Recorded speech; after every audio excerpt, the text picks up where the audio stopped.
अऊज़ु बिल्लाहि मिनश्शैतानिर्रजीम बिस्मिल्लाहिर्रहमानिर्रहीम अस्सलातु वस्सलामु अलैका या रसूलल्लाह सल्लल्लाहु अलैहि व आलिहि वसल्लम अल्लाहुम्मा सल्लि अला मुहम्मदिन व अला आलि मुहम्मदिन कमा सल्लैता अला इब्राहीम व अला आलि इब्राहीम इन्नका हमीदुम मजीद अल्लाहुम्मा बारिक अला मुहम्मदिन व अला आलि मुहम्मदिन कमा बारिकता अला इब्राहीम व अला आलि इब्राहीम इन्नका हमीदुम मजीद।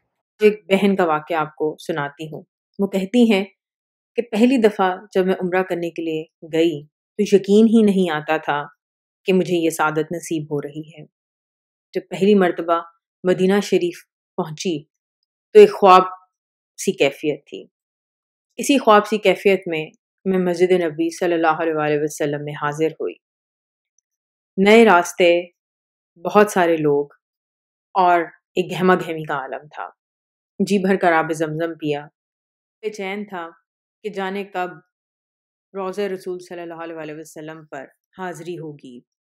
आते हुए बहुत सारे लोगों ने तलकीन की थी कि इस दरवाज़े पे खड़े होना, ये दरवाज़ा पहले खुलेगा, पहले अरबी औरतों को जाने देते हैं। बहरहाल पहली मर्तबा जब रोज़े रसूल सल्लल्लाहु अलैहि वसल्लम पर हाज़िरी देने का मौका मिला तो अपनी खुशकिस्मती पे यकीन नहीं आता था। कभी इस तरफ देखती थी, महसूस होता था कि यहाँ पे हुज़ूर पाक सल्लल्लाहु अलैहि वसल्लम बैठते होंगे। कभी इस सतून को देखती तो कभी उस सतून को देखती। ये सब का सब एक ख्वाब सा लग रहा था, यकीन नहीं आता था। बहरहाल नई जगह थी मेरे लिए, नए रास्ते थे, नए तौर तरीके थे। इन सबको समझने में बहुत वक्त लगा और मैं जी भर कर दरूद शरीफ ना पढ़ सकी। इन दिनों में ही मदीना में हमारा क़याम ख़त्म हो गया। मदीना शरीफ में आखिरी रात थी।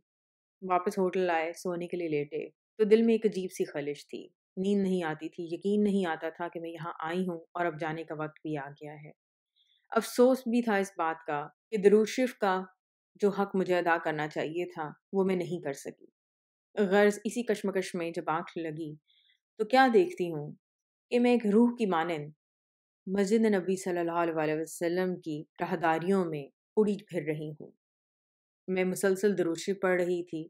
दरूद शरीफ पढ़ते पढ़ते ही तमाम मस्जिद नबी सल्लल्लाहु अलैहि वसल्लम मैंने देखी। यकीन नहीं आता था कि मस्जिद नबी सल्लल्लाहु अलैहि वसल्लम में सिर्फ मैं अकेली थी, ना कोई दूसरा बंदा, ना कोई और ज़ात।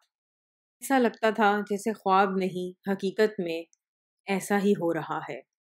देर बाद मुझे एक हॉल में बुलाया जाता है। वो हॉल औरतों से खचाखच भरा हुआ है। मैं अभी हैरान होकर इर्द गिर्द देख ही रही थी कि आवाज़ आती है कि तुम्हें मदीना शरीफ की तमाम औरतों का सरदार बनाया जाता है। ख्याल यही आता है कि बेशक ये हजूर सल्लल्लाहु अलैहि वसल्लम से मेरी वालेहाना मोहब्बत का एक बहुत बड़ा इनाम है और दरूद शरीफ ही इस बात का और इस इनाम का वसीला बना है।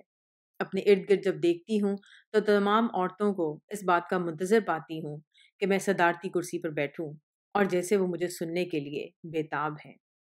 दरूद शरीफ पढ़ते हुए मेरी आँख खुल जाती है। मुझे अपनी खुशकिस्मती पे ये ख्वाब देखने पर यकीन नहीं आता था। मेरे दिल से तमाम रंजिश और गम दूर हो चुका था कि मैं मदीना शरीफ आई और दरूद शरीफ सही तरह ना पढ़ सकी। मेरी दुआ है कि अल्लाह ताला हम सबको हुजूर सल्लल्लाहु अलैहि वसल्लम पर करोड़ों बार कबूलियत वाला दरूद शरीफ पढ़ने की तौफीक अता करें। आमीन। अस्सलामु अलैकुम रहमतुल्लाहि व बरकातुहू।